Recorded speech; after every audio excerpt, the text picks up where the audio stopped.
if we talk about the expectations of the defense sector from this budget, I look at basically 3 to 4 areas. Definitely the first thing starts with budget enhancement. So we know our country is a developing nation and we need to focus on various other schemes.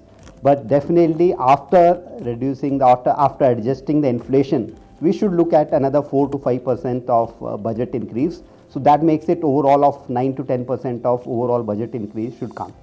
Major thing should come up is the capital overlays. So capital overlays are the places where the strategic things or strategic care needs of the nation takes place, and we need at least every year 8 to 10% of increase in the capital overlays.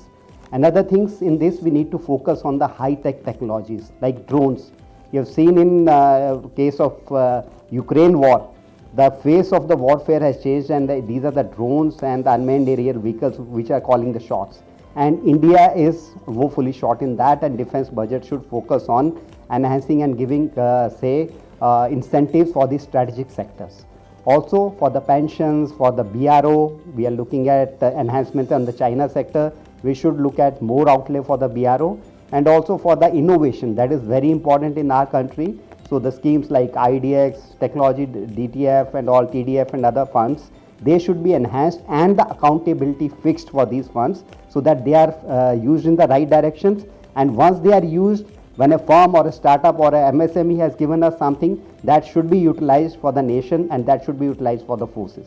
So these are the 4 or 5 expectations from our side for the defense.